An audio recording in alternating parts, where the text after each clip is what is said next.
우리가 흔히 비 온 뒤에 땅이 더 단단해진다 하는 말이 있죠. 이 속담을 쓰는 경우는 이제 대개 어려움을 당했을 때 미래를 간절히 소망하면서 쓰거나 아니면 그 어려움을 이겨낸 뒤에 이전보다 더 좋은 상황을 맞이하게 된 뒤에 이 말을 많이 사용해요. 벽돌 공장을 혹시 가보신 적 있나 모르겠는데 저는 어렸을 때 외가댁 근처에 벽돌 공장들이 있었어요. 거기 가보면 그 벽돌을 말리면서 이렇게 딱 벽돌을 만든 다음에 이것을 말려 나갈 때 간혹 물을 뿌려줍니다. 물을 뿌리면서 말리는 건 왜 그러냐? 그러면 벽돌이 더 단단하게 굳어진다는 거예요. 여러분, 오늘 말씀은 이사야가 이스라엘에 당할 고난을 이 앞에서 쭉 언급하고 나서 이제 그 고난 뒤에 있게 될 이스라엘의 영광의 때를 나타내는 말씀이에요. 1절을 다시 한번 보시면 일어나라 빛을 발하라 이는 내 빛이 이르렀고 여호와의 영광이 내 위에 임하였음이니라. 이스라엘 땅을 덮었던 그 어두움이 너무 극심했었기 때문에 그 뒤에 나타날 여호와의 영광은 그 밝기가 엄청나게 느껴질 거예요. 이스라엘은 먼저 자기 위에 임한 이 하나님의 영광을 발견해야 될 것이고 더 나아가서 이제 이스라엘이 할 일은 일어나서 자기에게 임한 이 여호와의 영광을 만방에 비추면서 그 빛을 발하는 일이 요구되어지는 거예요. 그래서 이제 하나님은 이 이사야를 통해서 이스라엘에게 열방과 열왕을 비춰줄 선구자가 되어주기를 오늘 요구하고 계시는 거예요.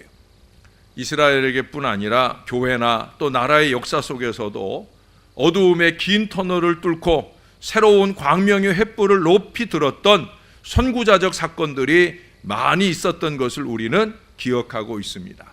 그 중에 대표적인 것이 바로 오늘 우리가 기억하고 지키는 이 개신교회의 501번째 생일, 정확하게 말하면 1517년 10월 31일 종교개혁자 마틴 루터가 종교개혁의 횃불을 높이 당겨 올린 바로 그날, 바로 오늘이라는 거예요. 그는 당시 타락과 어둠의 극치를 달리던 로마 카톨릭 교회의 그 그릇된 모습에 대해서 자기 이전부터 불꽃이 서서히 일어나던 그 기운을 한데 모아서 95개 조항의 경문을 비텐베르크 성단 정문에 붙임으로 개혁의 불길을 당겼어요. 아시는 대로 제가 작년 5월에 이 비텐베르크 성당 거기 경문이 붙었던 자리, 지금은 그 경문을 이렇게 잘 새겨두었지만 어떻든 그 자리를 제가 가서 서보니까 감회가 남다른 마음이었습니다. 그러나 여러분, 여기서 우리가 기억해야 할 것은 마틴 루터의 이와 같은 선구자적인 일어섬은 일순간에 감정적 신앙에 기초하고 있지 않다라고 하는 거예요. 그가 교회를 흔들기 위해서, 교회를 무너뜨리기 위해서 그가 그 싸움을 시작했겠습니까? 아니죠. 진리를 깨달아 보니까, 진리에 입각하여 당시 카톨릭 교회를 보니까 너무 마음이 답답한 거예요. 성 베드로 성당을 건축하기 위해서 면죄부 판매에 열을 올리고 교황을 지나치게 숭배하고 하나님처럼 섬기면서 교황의 권위가 하나님의 권위를 오히려 앞서는 모순을 범하고 있더라는 거예요. 성직자들은 바리새적 율법주의, 형식주의로 돌아가면서 무엇보다도 구원을 성경이 말하는 이 믿음에 의한 것이라기보다는 물질과 행위의 비진리에 의존하고 있다는 사실에 정말 통탄하는 마음이 생기게 되었어요. 실제로 마틴 루터 역시도 그의 막역한 친구가 어느 날 자기와 함께 걸어가는데 벼락을 맞아서 바로 자기 옆에서 번개에 맞아서 그만 즉사를 하게 됩니다. 그 사건을 보면서 그는 이 구원의 문제에 대해서 개인적으로 깊은 고민에 빠지게 돼요. 그래서 교회가 가르치는 온갖 모양의 고행을 시작합니다. 수도원 생활을 하면서 그 모든 고행을 다 경험을 해봐요. 심지어 그는 성 베드로 성당의 아주 높은 계단을 무릎으로 하나하나 기어 올라가면서까지 노력을 해봅니다. 그러나 그 모든 육체적 노력에도 불구하고 구원 문제에 대한 해결을 얻지 못하는 거예요. 그러던 중에 그는 성경을 연구하며 가르치던 중 바로 이 구원이 믿음으로 가능하다. 우리가 조금 전에 교독했던 바로 로마서 1장의 그 말씀들, 특별히 17절의 말씀으로 그가 큰 감동을 받게 되는 거예요. 구원은 물질로서도 아니고 또는 행위로서도 아니고 오직 믿음으로만 구원받는다. 이 철저한 진리를 깨닫게 되면서 바로 그 진리 위에 서서 모든 교회의 그 비진리적 요소들을 부수어 나가기 시작했다는 거예요. 여러분, 이번 주 토요일이 무슨 날인지 아마 모르시는 분들이 많을 거예요. 이번 주 토요일 11월 3일은 1919년 3.1 만세운동의 정신이 점차 식어져 갈 무렵에 기차 안에서의 일본인 학생의 횡포에 대한 민족적 자각으로 광주 학생운동이 시작된 바로 그런 뜻깊은 날입니다. 조국의 독립을 위한 선구자적 만세운동의 정신을 기념하기 위해서 1953년에 국회는 11월 3일을 학생의 날로 정하고 그 뜻을 기리고 있습니다. 물론 지금은 그 정신이 많이 희석되어졌지만 저는 여러분에게 다시 한번 그 정신을 되새겨 드리고자 합니다. 교회사적인 종교개혁이나 또 민주사적인 이 광주 학생운동은 당시 암울했던 시대에 불을 밝힌 기념할 만한 운동이었다라는 점에서 공통점이 있습니다. 그러나 또 한편 지금은 이 두 거대한 선구자적 기념일의 그 중요성이 상실되어져 가고 있다는 것이 안타까운 공통점이기도 해요. 11월 3일이 광주 학생운동이 일어난 일인지 학생의 날인지 이런 것에 대한 기억도 사라지고 이미 개신교의 대부분들은 오늘이 종교개혁 기념주일인지도 모르고 지나는 교회들이 거의 대부분이라는 거예요. 여러분, 이스라엘엔 3대 절기가 있어요. 그 중에 이 6월절이란 절기는 수천 년의 역사가 흘렀음에도 불구하고 세계 곳곳에 살고 있는 유대인들에 의하여 기념되고 지켜지고 있습니다. 애굽의 그 이방 종교로부터의 종교적 해방이요, 애굽의 속국으로부터 민족적 회복을 모세의 선구자적 지도 아래 이루어낸 것을 기념하는 날이 바로 6월절이에요. 그들은 이 날을 기념할 때마다 민족의 순환을 배우며 하나님을 더 사랑하고 이웃을 도우며 나라를 귀하게 여기는 그런 마음을 되새기곤 합니다. 종교개혁 기념일이나 광주 학생운동과 같은 날을 기념하는 것은 우리들에게 이 이스라엘과 같이 오직 진리로, 진정한 해방으로, 빛으로 우리를 인도하시는 우리 하나님의 은혜와 그 사랑에 감사하며 나라를 더 사랑하고 모든 불의에 대하여 선구자적인 외침을 선포하고자 다짐하게 하는 의미를 가지고 있는 것입니다. 그런 점에서 이 11월 마지막 주일, 10월 마지막 주일, 오늘은 우리들에게 우리의 위에 임한 하나님의 영광을 자각하는 날이며 뿐만 아니라 이 영광을 만방에 펼쳐야 할 중요한 사명을 깨닫는 날이라 말할 수 있을 거예요. 특별히 요즘 보셔요. 그야말로 총체적 암흑기잖아요. 이런 때 종교개혁 기념일을 맞는 우리의 마음가짐은 남달라야 하지 않겠느냐는 거예요. 이제 교회는, 아니 우리 각 개개인은 오늘 이스라엘에게 주신 하나님의 말씀처럼 일어나서 빛을 발하는 이 선구자적 삶으로의 요구에 겸손히 순종해야 합니다. 그렇다면 여러분, 선구자적 삶이란 도대체 무엇이겠습니까? 저는 오늘 두 가지로 감동을 받았어요. 첫째로 그것은 싸우는 삶이다. 목사가 평화를 가르치지 왜 싸우라 그러느냐, 그렇게 생각하실 분들도 있을 거예요.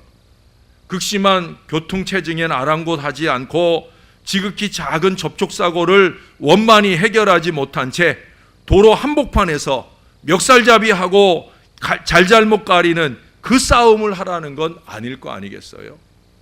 공동체의 최소 단위인 가정에서조차 밥상이 날아다니고 욕설이 오고 가는 그런 싸움을 하라는 것은 더더욱 아닐 거예요.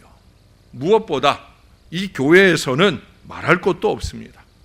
여러분, 하나님께서 우리에게 요구하시는 싸움은 어둠의 세력들, 불의와의 싸움을 말씀하는 거예요. 에베소서 6장 12절에 보면 우리의 싸움은 혈과 육을 상대할 것이 아니다. 통치자들과 권세들과 이 어두움의 세상 주관자들과 하늘에 있는 악의 영들을 상대합니다. 우리가 누구를 상대해서 싸워야 하는지, 그것은 바로 악한 대적자들을 향하여 싸워야 된다는 거예요. 그러나 먼저는 내 속에 일어나는 이 죄악과 불의한 마음과 싸워서 이길 수 있어야 됩니다. 끊임없이 그 사사로움의 감정에 휘둘려 끊임없는 죄악들을 양산하는 내 마음속 그 죄악들을 몰아내고 종교개혁의 정신처럼 오직 믿음으로, 오직 말씀으로, 오직 하나님의 은혜로 살아가는 저와 여러분들이 되어야 된다라고 하는 거예요. 그리고 잘못된 환경과 싸워 그 어두운 환경을 개선해 나가는 일에 노력해야 된다는 거예요. 여러분, 우리보다 앞선 선구자들은 좁고 구부러진 길을 고속도로로 바꾸었잖아요. 우리나라 도로율 참 좋습니다. 그게 그냥 되는 일이겠습니까? 온갖 수고와 노력으로 되는 일이에요. 지게를 마차를 자동차로 바꾸어 나가는 이 선구적 노력들이 오늘 우리를 살기 편하게 만들어 주잖아요. 강 위에는 다리를, 바다는 메워서 농사를 짓게까지 되는 일들이 이제는 보편이 되고 있어요. 이런 변화의 몸부림이 삶에서만 아니라 우리의 신앙에서도 이루어져야 된다는 거예요. 여러분, 종교개혁은 그 당시 유럽 전체를 덮고 있는 잘못된 교회 환경을 정화하고 개선한 위대한 씨름이었다는 사실을 우리는 기억해야 합니다. 아까 말씀드렸던 그 성 베드로 성당, 여러분들이 혹시 이탈리아의 로마에 가면 바티칸 시국 안에 있는 이 성 베드로 성당을 들어가 보실 거예요. 얼마나 어마어마한지 몰라요. 200여 년을 걸쳐서 지었으니 얼마나 어마어마하겠어요. 그 어마어마한 걸 만들어내기 위해서 그야말로 백성들의 고륙을 면죄부라는 미명하에 정말 치졸한 그런 노력들을 기울여서 그 어마어마한 걸 만들어냈어요. 보기에만 좋은, 하나님 보시기엔 정말 좋지 않은 그런 암울한 세상을 만들고 있었다라고 하는 거예요. 그것에 대한 저항이에요. 오늘날 많은 교회들의 신음처럼 그저 교회를 흔들고 다음 세대를 교회에서 밀어내는 그런 마귀적인 싸움을 말하지 않는단 말이에요. 교회를 든든한 반석 위에 세우고 지켜내는 이 믿음의 싸움을 해야 되는 거예요. 복음 위에 교회를 세우고 이 복음의 디딤돌로서의 교회의 아름다움을 지켜나가는 싸움을 해야 된다는 거예요. 이렇게 어둠을 헤치고 빛을 발하려는 선구적인 노력에는 반드시 어둠의 세력에 의한 고난이 뒤따릅니다. 선구자는 이 고난을 이기는 선한 싸움을 어쩔 수 없이 해야만 하는 거예요. 여러분, 우리가 아까 585장 찬송을 불렀잖아요. 그게 바로 종교개혁자 마틴 루터가 작사 작곡한 곡이에요. 거기 2절에 보면은 이런 노래를 합니다. 내 힘만 의지할 때는 패할 수밖에 없도다. 힘 있는 장수 나와서 날 대신하여 싸우네. 이 장수 누군가? 주 예수 그리스도 만군의 주로다. 당할 자 누구랴? 반드시 이기리로다. 이 가사 안에 선한 싸움에 임하고 있는 루터의 신앙과 기계가 잘 나타나고 있어요. 교회를 막연히 흔드는 싸움은 마귀를 붙들고 싸우는 싸움이겠죠. 그러나 오늘 마틴 루터가 종교개혁의 이 진리의 싸움은 주 예수 그리스도와 더불어 함께 싸우는 싸움이요, 그러기에 내가 세상을 이기었노라 하신 주님의 승리가 우리의 승리가 되는 위대한 싸움이 되는 줄로 믿습니다. 그래서 그 개혁의 신앙이 오늘 우리에게 500년이 지나고 나서도 여전히 진리로 살아있게 되는 거예요. 여러분, 우리가 흔히 부르게 되는 그 애국가의 작곡자가 누군지 여러분 아시죠? 안익태 선생님이에요. 코리아 환상곡이라고 하는 곡을 작곡했는데 그 안에 바로 이 애국가가 있어요.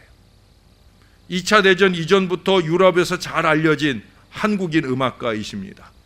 그는 어느 나라에서건 이 코리아 환상곡을 연주할 때면 애국가만은 부르는 사람들이 어느 나라 사람이건 간에 반드시 우리말로 불러야만 그 연주에 응했다라고 그래요.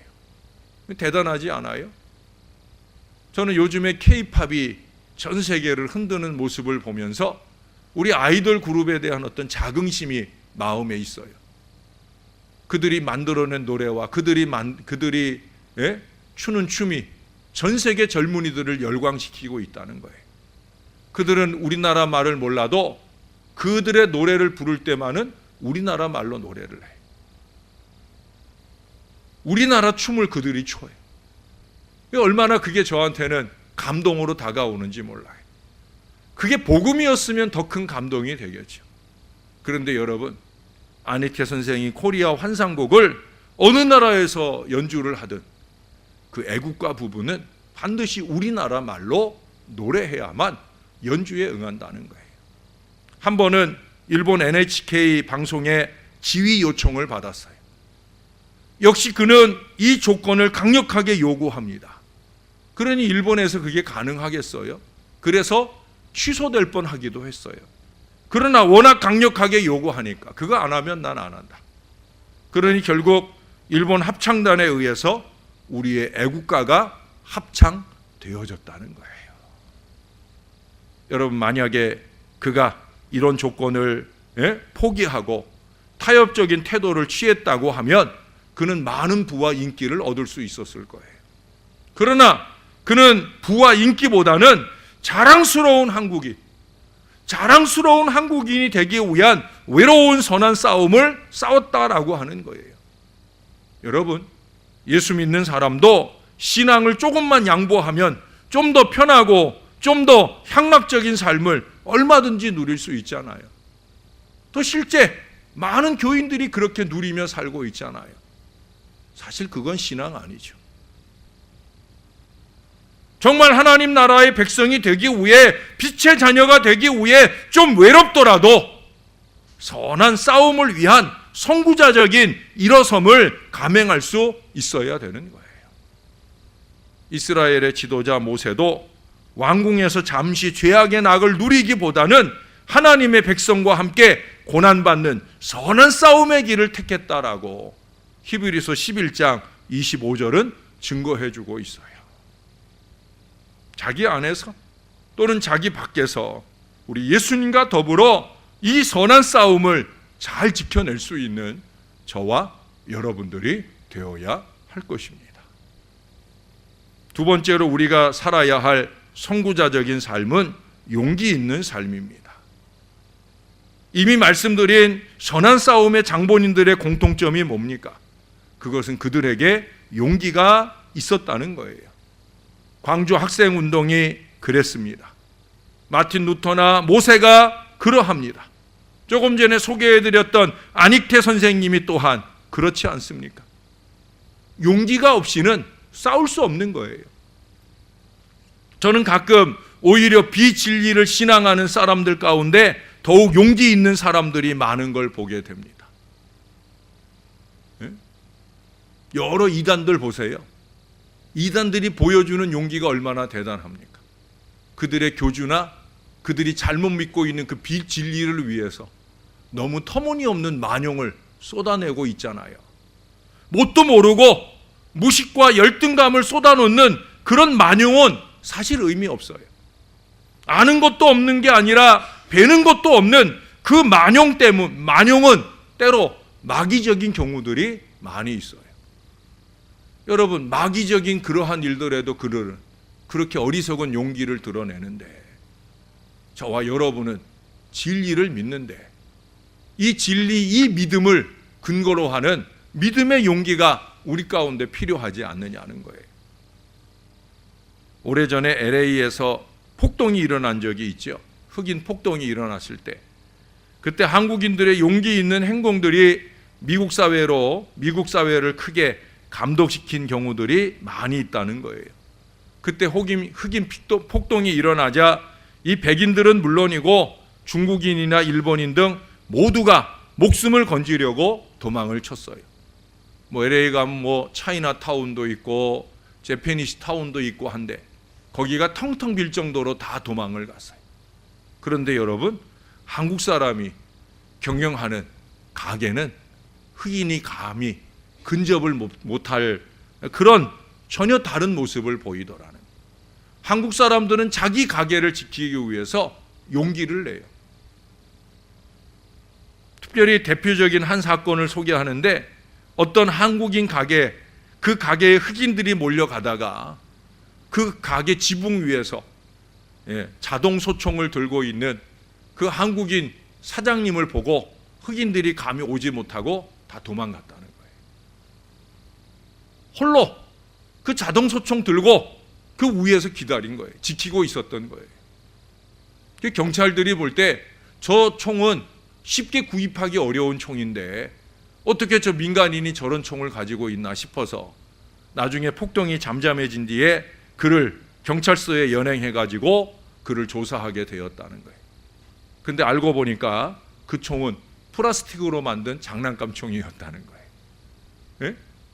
여러분, 플라스틱으로 만든 장난감 총을 들고 지붕 위에서 그 가게를 지키겠다고 용기를 내는 일이 쉬운 일 아니죠. 신앙적으로 보면, 어떻게 보면 만용일 수도 있는 그런 용기 앞에 흑인들이 굴복하고, 뿐만 아니라 나중에 백인들이나 기타 모든 사람들이 야, 한국 사람들 지독해 하면서 그 용기에 놀랐다는 거예요. 여러분, 그것이 만용이든지 참다운 용기이든지 간에 용기를 잊게 하는 저변에는 뭐가 있습니까? 바로 믿음이 있는 거예요.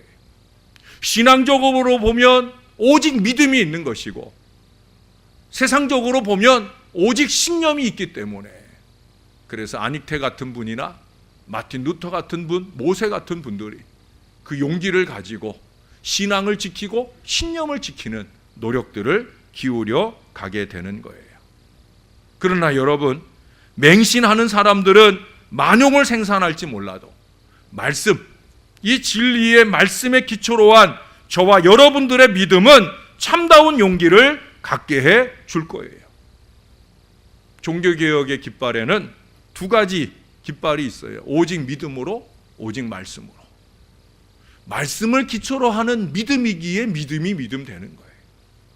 그렇기 때문에 이 두 가지 기초 아래 하나님의 은혜로 이 개혁의 용기를 발할 수가 있다라고 하는 거예요.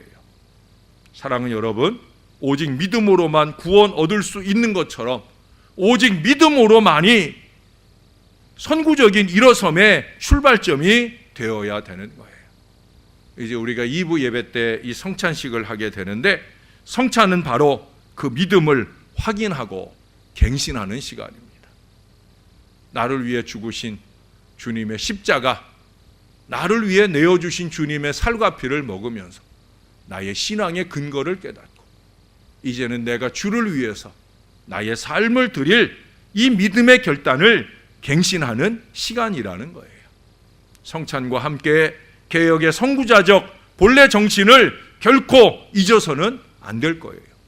저와 여러분의 신앙도 오직 믿음으로, 오직 말씀으로, 오직 하나님의 은혜로 이 개혁적 신앙이 확고해지는 거룩한 성찬에 임하고, 그 성찬의 은혜 속에서 우리가 더욱더 주님이 우리에게 부여해 주신 하나님의 영광의 빛을 높이 드러내는 아름다운 믿음의 삶이 되어지시기를 우리 구주 예수님의 이름으로 간절히 축원합니다. 기도하겠습니다. 하나님 아버지 감사합니다. 우리 부족한 인생들에게 여호와의 영광의 빛 우리 주 예수 그리스도를 허락해 주셔서 감사합니다. 이스라엘 위에 임했던 빛보다 더 강렬한 주님의 빛이 우리에게 임했사온데 이 빛, 이 영광을 간직한 우리 자신들을 자각하게 도와주시고 이제는 할 수 있으면 어둠의 일들을 떨쳐버리고 이 빛된 사명을 주 안에 잘 감당해낼 저와 이 모든 자녀들 되게 하여 주옵소서. 예수님의 이름으로 기도합니다. 아멘.